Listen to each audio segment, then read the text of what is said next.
ಎಲ್ಲರೂ ಹೇಗಿದ್ದೀರಾ? Welcome back to Sujji Vishnu logs. ಇದು ಗುರುವಾರ ಬೆಳಗಿನ ಲಾಗ್ ಆಗಿರುತ್ತೆ. ಸ್ವಲ್ಪ ಸೋಂಪು ವಾಟ್ರನ್ನ ಮಾಡಿಕೊಂಡು ಕುಡಿತಾ ಇದ್ದೀರಿ. ಈಗ ಲಂಚ್ ಬಾಕ್ಸ್ಗೆ ಟಿಫನ್ಗೆ ರೆಡಿ ಮಾಡ್ಕೊತಾ ಇದ್ದೀನಿ. ಅನ್ನಕ್ಕೆ ಸ್ಟವ್ ಮೇಲೆ ಇಟ್ಬಿಟ್ಟೆ. ಈಗ ರಾತ್ರಿನೇ ಇದೆಲ್ಲ ಕಾಳುಗಳನ್ನೆಲ್ಲ ನೆನೆಸಿದ್ದೆ. ಅದು ನೆನ್ನೆ ವಿಡಿಯೋದಲ್ಲಿ ಶೇರ್ ಮಾಡಿದ್ದೀನಿ ನೋಡಿ. ಇವಾಗ ಅದನ್ನೆಲ್ಲ ರುಬ್ಕೊತಾ ಇದ್ದೀನಿ. ಇದಕ್ಕೆ ಅರ್ಧ ಇಂಚು ಶುಂಠಿ, ಒಂದು 3 ಹಸಿಮೆಣ್ಸಿನ್ಕಾಯಿ, ಸ್ವಲ್ಪ ಜೀರಿಗೆ, ಸ್ವಲ್ಪ ಪುದೀನ ಮತ್ತು ಇಂಗು, ಉಪ್ಪು ಹಾಕಿ ನುಣ್ಣಗೆ ರುಬ್ಕೊತಾ ಇದ್ದೀನಿ. ಇಂಗು ಏನಕ್ಕೆ ಹಾಕೋದಂದರೆ ಸ್ವಲ್ಪ ಗ್ಯಾಸ್ಟ್ರಿಕ್ ಪ್ರಾಬ್ಲಮ್ ಆಗುತ್ತೆ. ಕಾಳೆಲ್ಲ ಗ್ಯಾಸ್ಟ್ರಿಕ್ ಅಲ್ವಾ, ಇಂಗು ಹಾಕೋದ್ರಿಂದ ಬೇಗನೆ ಡೈಜೆಷನ್ ಆಗುತ್ತೆ. ಸ್ವಲ್ಪ ನೀರು ಹಾಕ್ಕೊಂಡು ನುಣ್ಣಗೆ ರುಬ್ಬಿ ಎತ್ತಿಟ್ಕೊತಾ ಇದ್ದೀನಿ. ಇನ್ನು ಇವತ್ತು ಲಂಚ್ ಬಾಕ್ಸ್ಗೆ ಬಂದು ಸಿಂಪಲಾಗಿ ಟೊಮಟೊ ಗೊಜ್ಜು ಮಾಡ್ಕೊಳೋಣ ಅಂತಿದ್ದೀನಿ. ಬ್ರೇಕ್ಫಾಸ್ಟ್ಗೆ ದೋಸೆ ಚಟ್ನಿ ಮಾಡ್ಕೊತಾ ಇದ್ದೀನಿ. ಸಿಂಪಲಾಗಿ ಟೊಮಟೊ ಗೊಜ್ಜು ಮಾಡೋಣ ಅಂತೇಳ್ಬಿಟ್ಟು ಅದಕ್ಕೆ ಈರುಳ್ಳಿ ಟೊಮಟೊ ಎಲ್ಲ ಕಟ್ ಮಾಡಿ ಇಟ್ಕೊತಾ ಇದ್ದೀನಿ. ಸ್ಲೈಸಾಗೆ ಕಟ್ ಮಾಡಿ ಇಟ್ಕೊತಾ ಇದ್ದೀನಿ. ಟೊಮಟೊ ಗೊಜ್ಜು ಆಲ್ರೆಡಿ ನಾನು ಶಾರ್ಟ್ ವಿಡಿಯೋದಲ್ಲಿ ಶೇರ್ ಮಾಡಿದ್ದೀನಿ, ಹಾಗಾಗಿ ಏನು ಶೇರ್ ಮಾಡ್ತಾಯಿಲ್ಲ. ಸುಮ್ಮನೆ ಸಿಂಪಲಾಗಿ ಒಂದು 2 ಟೇಬಲ್ ಸ್ಪೂನ್ ಎಣ್ಣೆ ಹಾಕಿ, ಜೀರಿಗೆ, ಕಡಲೆಬೇಳೆ, ಉದ್ದಿನಬೇಳೆ, ಸ್ವಲ್ಪ ಸಾಸಿವೆ, ಅದು ಫ್ರೈ ಆದಮೇಲೆ ಒಂದು 3 ಈರುಳ್ಳಿ ಹಾಕಿ ಫ್ರೈ ಮಾಡಿಕೊಂಡು ಸ್ವಲ್ಪ ಕರಿಬೇವು ಸೊಪ್ಪು ಹಾಕಿ ಟೊಮಟೊನ ಕಟ್ ಮಾಡಿರೋದು ಹಾಕಿ ಸ್ವಲ್ಪ ಉಪ್ಪು, ಅರಿಶಿನ ಪುಡಿ, ಸಾಂಬಾರು ಪುಡಿ, ಖಾರದ ಪುಡಿ, ಸ್ವಲ್ಪ ಧನಿಯಾ ಪುಡಿ ಹಾಕಿ ಬೇಯಿಸ್ಕೊಂಡ್ರೆ ಆಯಿತು. ಇದ್ರ ಜೊತೆಗೆ ಸ್ವಲ್ಪ ಎಗ್ ಫ್ರೈ ಕೂಡ ಮಾಡ್ಕೊತಾ ಇದ್ದೀನಿ. ಎಗ್ನ ಬೇಯಿಸೋಕೆ ಇಟ್ಟಿದ್ದೆ. ಈಗ ಅಷ್ಟರೊಳಗಡೆ ಎಗ್ ಬೇಯೋಷ್ಟರಲ್ಲಿ ಇದು ಮಸಾಲೆನೂ ಕೂಡ ರೆಡಿ ಮಾಡ್ಕೊಳೋಣ ಅಂದ್ಬಿಟ್ಟು ಅರ್ಧ ಸ್ಪೂನ್ ಧನಿಯಾ, ಅರ್ಧ ಸ್ಪೂನ್ ಪೆಪ್ಪರ್, ಅರ್ಧ ಸ್ಪೂನ್ ಜೀರಿಗೆ, 1 ಏಲಕ್ಕಿ, ಚಕ್ಕೆ, ಲವಂಗ, 1-2 ಮೆಣಸಿನ್ಕಾಯಿ ಹಾಕಿ ಫ್ರೈ ಮಾಡಿ ನುಣ್ಣಗೆ ರುಬ್ಬಿ ಎತ್ತಿಟ್ಕೊತಾ ಇದ್ದೀನಿ. ಅದೇ ಪ್ಯಾನ್ಗೆ ಒಂದು ಅರ್ಧ ಸ್ಪೂನ್ ಎಣ್ಣೆ ಹಾಕಿ 1 ಈರುಳ್ಳಿನ ಸಣ್ಣದಾಗಿ ಕಟ್ ಮಾಡಿ ಹಾಕಿ ಸ್ವಲ್ಪ ಕರಿಬೇವು, ಕೊತ್ತಂಬರಿನೂ ಹಾಕಿ ಸ್ವಲ್ಪ ಅರಿಶಿನ ಪುಡಿ, ಉಪ್ಪು ಹಾಕಿ ಬೇಯಿಸಿರೋ ಮೊಟ್ಟೆನ ಅರ್ಧ ಕಟ್ ಮಾಡಿಕೊಂಡು ಇದಕ್ಕೆ ಸೇರಿಸ್ಕೊತಾ ಇದ್ದೀನಿ. ಇದು ಬಿಸಿ ಬಿಸಿ ಅನ್ನಗೂ ಕೂಡ ಹಂಗೆ ಮಿಕ್ಸ್ ಮಾಡಿ ತಿನ್ಬೋದು, ಅಷ್ಟು ಚೆನ್ನಾಗಿರುತ್ತೆ. ಟ್ರೈ ಮಾಡಿ ನೋಡಿ. ಇವಾಗ ನಾವು ಪುಡಿ ಮಾಡಿದ್ರಲ್ವ, ಆ ಮಸಾಲೆನೂ 1 ಸ್ಪೂನಷ್ಟು ಸೇರಿಸಿ ಫ್ರೈ ಮಾಡಿಕೊಟ್ರೆ ರೆಡಿ ಆಯಿತು. ಮೊಸರನ್ನಾಗೆ ಎಲ್ಲ ಸೈಡ್ ಡಿಶ್ಗೆ ತುಂಬಾ ಚೆನ್ನಾಗಿರುತ್ತೆ. ಈಗ ದೋಸೆನೂ ಹಾಕ್ಕೊತಾ ಇದ್ದೀನಿ. ದೋಸೆ ಅಂತೂ ತುಂಬಾ ಟೇಸ್ಟಾಗಿತ್ತು. ಈ ಥರ ಮಾಡಿ ನೋಡಿದ್ದೆ. ದೋಸೆ ನಮಗೆ ಹೈ ಪ್ರೋಟೀನು ಸಿಗುತ್ತೆ. ಇದರಿಂದ ನಮಗೆ ದೇಹಕ್ಕೂ ಒಳ್ಳೆಯದು. ಎಲ್ಲ ಮಿಕ್ಸಿಂಗ್ ಇರುತ್ತಲ್ವ, ಬೇಳೆಗಳೆಲ್ಲ, ಪ್ರೋಟೀನ್ ತುಂಬ ಸಿಗುತ್ತೆ ಇದರಲ್ಲಿ. ಇನ್ನು ದೋಸೆನೂ ಮಾಡಿಕೊಂಡು ನಮ್ಮ ಹಸ್ಬೆಂಡ್ಗೆ ಟಿಫನ್ನು ರೆಡಿ ಆಯಿತು. ಟಿಫನ್ಗೂ ಹಾಕ್ಕೊಟ್ಟೆ. 2 ದೋಸೆ ಹಾಕ್ಕೊಂಡೆ. ಇನ್ನು ಲಂಚ್ ಬಾಕ್ಸ್ಗೆ ಇವತ್ತು ಟೊಮಟೊ ಗೊಜ್ಜು, ಸಿಂಪಲಾಗಿ ಎಗ್ ಫ್ರೈ ಮಾಡಿರೋದು, ರೈಸು ಒಂದು ಲಂಚ್ ಬಾಕ್ಸ್ಗೂ ಕಟ್ಬಿಟ್ಟೆ. ಈಗ ನನಗೆ ರಾತ್ರಿ ಮುದ್ದೆ ಮಾಡಿದ್ದೆ. ಮುದ್ದೆನೇ ಮೊಸರು ಹಾಕ್ಕೊಂಡು ಕಲಿಸ್ಕೊತಾ ಇದ್ದೀನಿ. ತುಂಬಾ ಟೇಸ್ಟಾಗಿರುತ್ತೆ. ಎಲ್ಲ ಟಿಫನ್ಗಿಂತ ಈ ಥರ ಮಾಡ್ಕೊಂಡು ತಿನ್ನೋದು ತುಂಬಾ ಟೇಸ್ಟಾಗಿರುತ್ತೆ. ನನಗಂತೂ ತುಂಬಾ ಇಷ್ಟ ಈ ಥರ ತಿನ್ನೋದು. ಇದಕ್ಕೆ ಮೊಸರಾಗಿ ಕಲಿಸ್ಬಿಟ್ಟು ಸ್ವಲ್ಪ ಸಣ್ಣ ಈರುಳ್ಳಿ ಬರುತ್ತಲ್ಲ, ಚಿಕ್ಕ ಈರುಳ್ಳಿನ ಕಟ್ ಮಾಡಿ ಹಾಕಿ ಸ್ವಲ್ಪ ಉಪ್ಪು ಹಾಕ್ಬಿಟ್ಟು ಕಲಿಸ್ಕೊಂಡು ತಿಂದರೆ ತುಂಬಾ ನನ್ನ ಬ್ರೇಕ್ಫಾಸ್ಟ್ ಅದಾಯಿತು.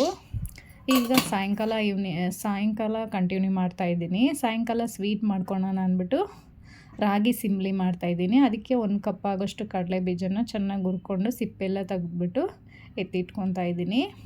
ಈಗ 2 ಕಪ್ ರಾಗಿ ಹಸಿಟ್ಟನ್ನ ಸ್ವಲ್ಪ ಉಪ್ಪು ಹಾಕಿ ನೀರು ಹಾಕಿ ಈ ಥರ ಕಲಸಿಟ್ಕೊಂಡು ತಟ್ಕೊಂಡು ಹೆಂಚ ಮೇಲೆ ಅದನ್ನು ಬೇಯಿಸ್ಕೊತಾ ಇದ್ದೀನಿ.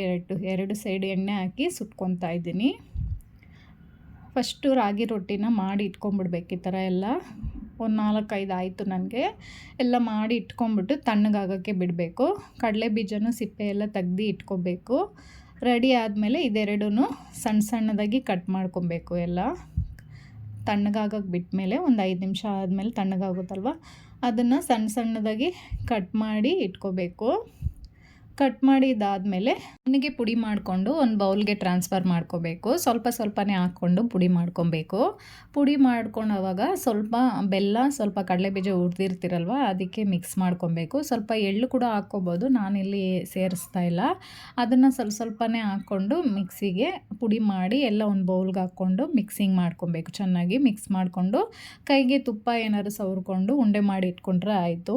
ಒಂದು ವಾರ 10 ದಿವಸ ಇಟ್ಟರು ಏನೂ ಆಗೋಲ್ಲ, ತುಂಬಾ ಟೇಸ್ಟಾಗಿರುತ್ತೆ. ಚೆನ್ನಾಗಿರುತ್ತೆ. ನನಗಂತೂ ಫೇವ್ರೆಟ್ ಸ್ವೀಟ್ ಇದು.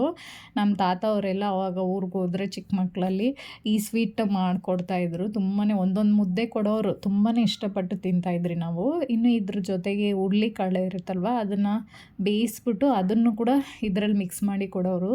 ಟೇಸ್ಟ್ ಸಖತ್ತಾಗಿತ್ತು. ಹುರುಳಿಕಾಳಲ್ಲಿ ಅವರೇ ಕುಟ್ಬಿಟ್ಟು ಕೊಡೋರು. ಅಷ್ಟು ಚೆನ್ನಾಗಿರ್ತಾಯಿತ್ತು.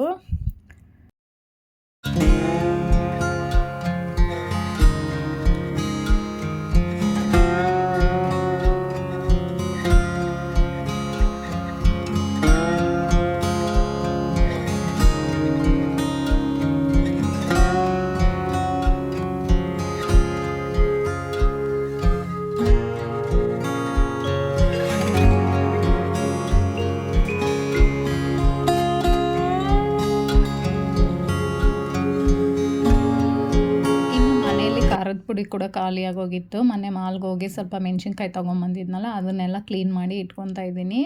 ಇವಾಗ ಬಿಸಿಲು ಕೂಡ ಅಷ್ಟೊಂದಿಲ್ಲ, ಮಳೆ ಬರ್ತಾ ಇದೆಯಲ್ವ, ಅದಕ್ಕೋಸ್ಕರ ನಾನು ಮನೆಯಲ್ಲೇ ಸ್ವಲ್ಪ ಚೆನ್ನಾಗಿ ಕ್ಲೀನ್ ಮಾಡಿಕೊಂಡು ಈ ಥರ ಬಟ್ಟೆಯಲ್ಲಿ ಒರೆಸ್ಕೊತಾ ಇದ್ದೀನಿ. ಏನಾದ್ರು ಡಸ್ಟ್ ಏನಾದ್ರು ಇದ್ದರೆ ಈ ಥರ ಬಟ್ಟೆಯಲ್ಲಿ ಕ್ಲೀನಾಗಿ ಒರೆಸ್ಕೊಂಬಿಟ್ರೆ ಕ್ಲೀನಾಗಿ ಹೋಗ್ಬಿಡುತ್ತೆ. ಅದ್ರ ತೋಟ ಎಲ್ಲ ಬಿಡಿಸ್ಬಿಟ್ಟು ಈ ಥರ ಡಿವೈಡ್ ಮಾಡ್ಕೊತಾ ಇದ್ದೀನಿ. ನನಗೆ ಯಾವಾಗೂ ಅಷ್ಟೇ ಮನೆಯಲ್ಲೇ ಮಾಡ್ಕೊಳೋದು. ನಾವು ಚಿಲ್ಲಿ ಪೌಡ್ರು, ಗರಂ ಮಸಾಲ, ಸ್ವಲ್ಪ ಧನಿಯಾ ಪುಡಿ, ಸಾಂಬಾರು ಪುಡಿ ಏನೂ ಅಂಗಡಿಯಿಂದ ತೊಗೊಂಬರಲ್ಲ, ಎಲ್ಲ ಮನೆಯಲ್ಲೇ ಮಾಡ್ಕೊಂಬಿಡ್ತೀರಿ. ಯಾವಾಗಾದ್ರೂ ಅನಿವಾರ್ಯ ಮಾಡೋಕ್ಕಾಗಿಲ್ಲ ಅಂದರೆ ಮಾತ್ರ ತೊಗೊಂಬರ್ತೀನಿ. ಇವಾಗ ನಾನು ಕಾಶ್ಮೀರ್ ರೆಡ್ ಚಿಲ್ಲಿನ ಸ್ವಲ್ಪ ಫ್ರೈ ಮಾಡ್ಕೊತಾ ಇದ್ದೀನಿ. ಇವಾಗ ಮಾಡಿ ಇಟ್ಕೊಳೋದು ನನಗೆ ಅಮ್ಮಮ್ಮ ಅಂದರೆ ಒಂದು 2 ತಿಂಗಳಾದರೂ ಬರುತ್ತೆ. ಸ್ವಲ್ಪ ಸ್ವಲ್ಪನೇ ಮಿಕ್ಸಿಗೆ ಹಾಕ್ಕೊಂಡು ಪುಡಿ ಮಾಡಿ ಎತ್ತಿಟ್ಕೊತಾ ಇದ್ದೀನಿ. ಕಾಶ್ಮೀರಿ ರೆಡ್ ಚಿಲ್ಲಿನ ನಾವು ಎಷ್ಟು ತೊಗೊಂಡಿರ್ತೀರೋ ಅದು ಅರ್ಧ ಭಾಗದಷ್ಟು ಗುಂಟೂರು ಮೆಣಸಿನ್ಕಾಯಿನ ತೊಗೋಬೇಕು. ನಾನು ಇದು ಎಷ್ಟು 1/4 kg ತೊಗೊಂಬಂದಿದ್ದೆ, ಅದರಲ್ಲಿ ನಾನು ಅರ್ಧ ಸೇರಿಸ್ಕೊಂಡಿದ್ದೀನಿ. ಇದು ಕಾಶ್ಮೀರ್ ರೆಡ್ ಚಿಲ್ಲಿನ 3/4 ಭಾಗದಷ್ಟು ತೊಗೊಂಡಿದ್ದೀನಿ. ಇದನ್ನು ಒಂದು 200 ಗ್ರಾಮ್, 150-200 ಗ್ರಾಮ್ ತೊಗೊಂಡಿದ್ದೀನಿ. ಆ ಥರ ಅರ್ಧ ಹಾಕ್ಕೊಂಡ್ರೆ ಕಲರು ಚೆನ್ನಾಗಿರುತ್ತೆ, ಟೇಸ್ಟು ಚೆನ್ನಾಗಿರುತ್ತೆ.